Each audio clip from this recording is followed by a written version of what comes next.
c'est le gouvernement qui a compensé. Mais toute la question, pourquoi non, le gouvernement se met totalement dans ça? Puisque ça a été un business pour le gouvernement. Comment?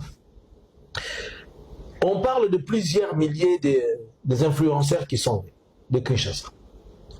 Le gouvernement a cherché des visas pour plusieurs. Les chiffres, on va savoir après. Tous les ministres sont partis. Il y a même une expression déjà qui disait embouteillage, c'est à Kinshasa pour embouteillage, et maintenant, Félix annule sa conférence de presse puisque son ministre le ministre de communication n'est pas là, il est dans cet événement-là. Et c'est un double événement. Mais là où ça porte la connotation politique, c'est puisque le gouvernement utilise ces occasions pour blanchir l'argent. Facilement, on peut lui avoir donné autant de millions et lui il dit ok, je l'ai fait, mais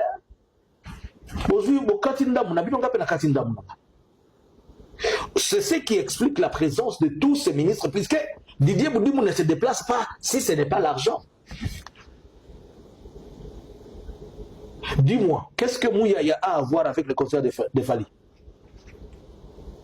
Puisque Fali a joué au Parc des Princes, Fali joue pour eux, le Kofi et tout le monde. C'est pourquoi vous avez vu même la fois passée, Kofi a compris que non, moi je ne suis pas en train de gagner ces choses, et que moi aussi j'ai un événement, laisse-moi m'attaquer à Kabila comme ça, et aussi ils vont me penser. En fait, et à la fois, et même le sport que vous êtes en train de voir, le football, le footballeur là, et même la musique qu'on est en train de faire, ils sont dans des grands deals de blanchiment d'argent.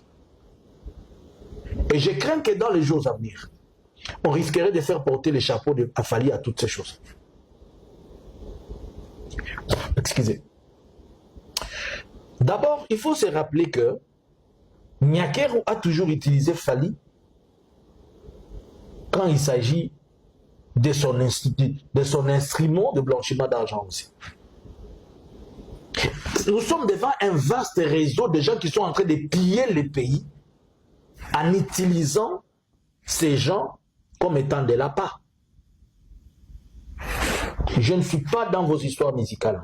Moi, je suis en train de parler, je suis en train d'analyser des faits, de choses qui se sont passées par rapport à la réalité.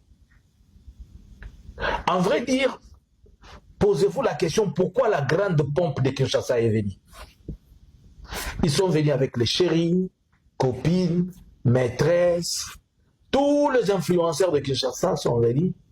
Quel était le business derrière ça? C'est-à-dire, vous venez à un concert, on vous donne si c'est 100 000, vous arrivez là-bas, vous prenez vos 20 000, vous retournez les 80. Vous êtes au nombre de 500, on arrange 500 chéris, on donne à chacun 200 000, vous dites que vous allez au concert, bon, comme on dit dans la délégation de Kinshasa, c'est engouement, vous arrivez là-bas, on te donne 10 000 naïs, ceux qui 20 000, ceux qui 30 000, le reste, Alexis Félix, c'est Félix et sa bande, c'est lui le numéro 1, Félix et sa bande qui sont dans ça. En RDC, on n'a pas que Fali comme musicien. Il y a l'autre frère aussi qui a joué la fois passée. Avez-vous déjà vu cet engouement?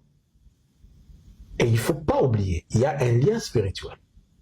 Fali est de la famille Arc-en-Ciel. Et Nyakeru, elle est presque la responsable des Arc-en-Ciel en RDC. C'est elle qui garantit les Arc-en-Ciel. Quand je parle des Arc-en-Ciel, vous comprenez. Et dans ces clubs-là, d'abord, ils se soutiennent entre eux. Mais à part se soutenir entre eux, ici, on est en train de prendre l'argent de la République, le blanchir, pendant que mes papas policiers et les autres sont en train d'espérer leur salaire, ils ne le trouvent pas. Et ça va encore, c'est un double événement jusqu'aujourd'hui. Même s'il advenait qu'il y a moins de personnes qui vont jouer dans ce stade, Fali va récupérer sa part, car il a pris sa part et il va les tourner leur part. C'est ce qui est en train de se passer. C'est du blanchiment. Des millions sont partis comme ça.